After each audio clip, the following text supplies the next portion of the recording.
Hello, Gregory's Guru here again. I'm going to show you a new product that we have out there called the Buttercream Coffee Cake Log. It's item number 2029.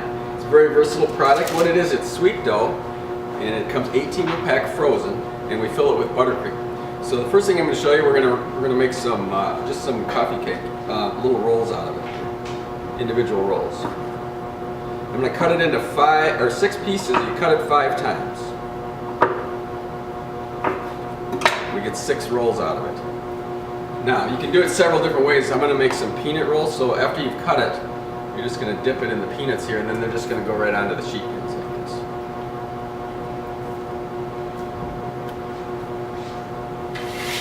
this. So you can pan them up 3 by 4, or you can actually even go 3 by 6 if you want. I went 3 by 4 on these. Next item we're going to do, we're going to make a 9 count in an 8 by 8 pan. So whenever we want to get a particular number, we're going to make that just one less cut. So we're going to cut this one 8 times. And you can measure these ahead of time if you want. So 1, 2, 3, 4, 5, 6, 7, 8. So they're fairly thin, as you can see, but these things, they get really big in the oven, so don't be afraid to cut them small like that.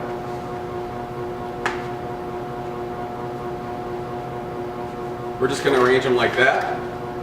I'll put it on the sheet pan with the other ones I've already done. Next item we're going to make a 10 count in an oblong pan.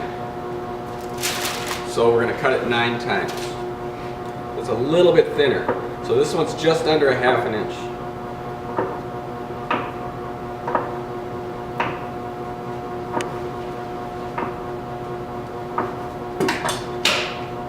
And then we're going to put them side by side, so 2 by 5.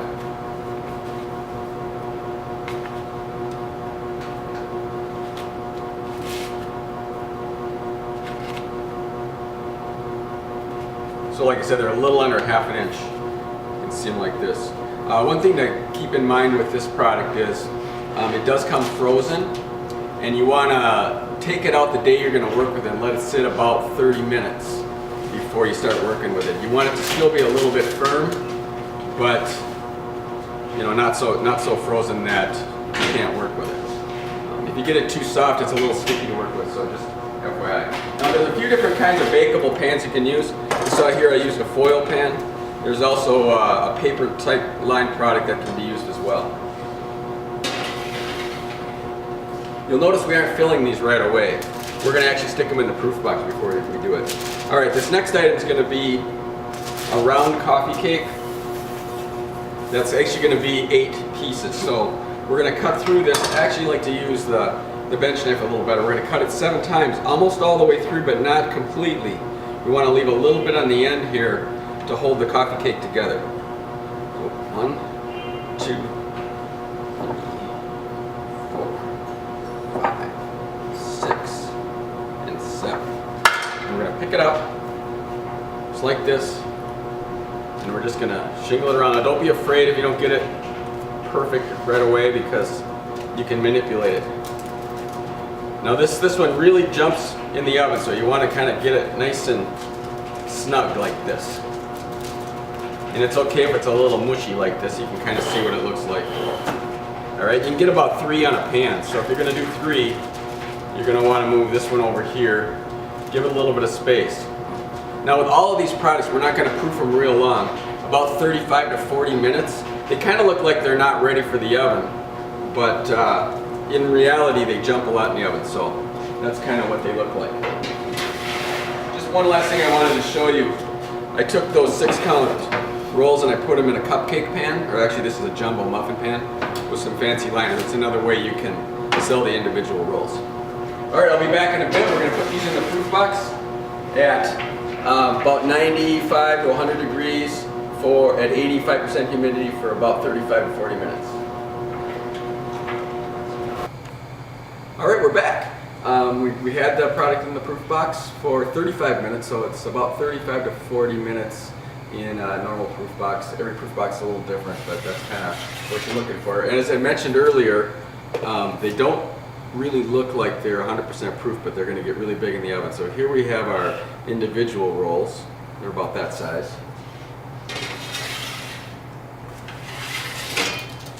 Here's that 10 count coffee cake that we made, where we cut it up into 10 pieces. You can see when you look at it, it's not real thick. It hasn't come up a whole lot, but it's kind of filled the pan up. We've got it both with some streusel and without. You'll notice the filling that we put on the top of here.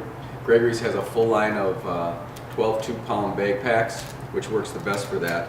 When you're cutting your bag packs, you want to make sure you cut a small hole about the size of a pencil, number 2 pencil. And then we didn't just put a blob in the middle, it's kind of piped around a little bit so it's kind of more evenly distributed across the roll.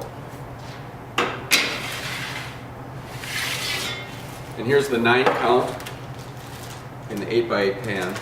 Here again you can see it's got a little bit of a gap. Put streusel on some. You can mix up the flavors. This one has lemon and cream cheese.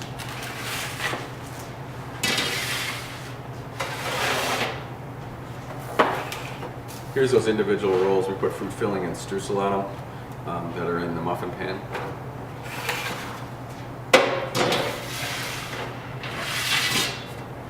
All right, here's our coffee cake. I'm going to show you how to do this one. We actually want to stripe the filling right in the seams here. So as I'm putting the filling on, I'm going to run it right in the seams.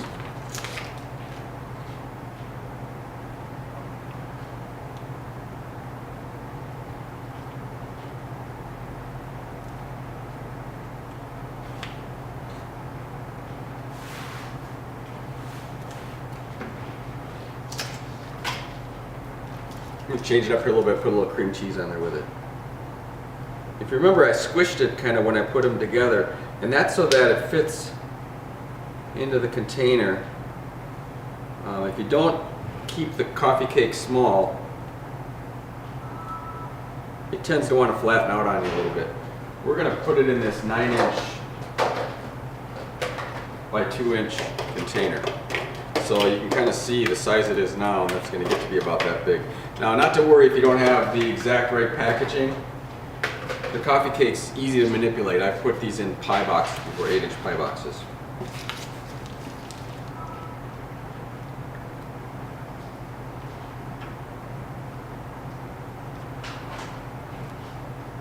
You want to run the filling all the way up to the center. You'll notice that when I talked earlier about you want to cut it almost all the way through, that's so that you don't get a big piece of dough in the center there.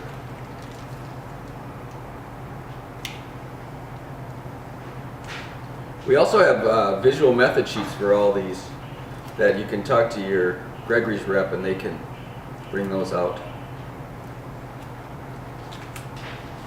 Alright, we're going to put some Gregory streusel on there. This is item 1007-B.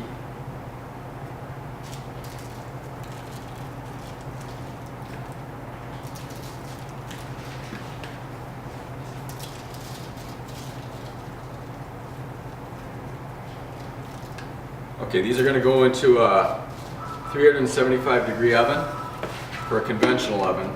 If you're using a rack, you're going to want to lower that a little bit, maybe right around 355, 360, and in a convection oven right around 325. They're going to go, the rolls, or all the ones I showed you earlier, are about 16 to 18 minutes. This particular coffee cake, because it's a larger piece of dough, it's going to go about 18 to 22. I usually bake them about 20 to 22 minutes. All right, we'll see you in a bit. Okay, we're back. We got our product out of the oven.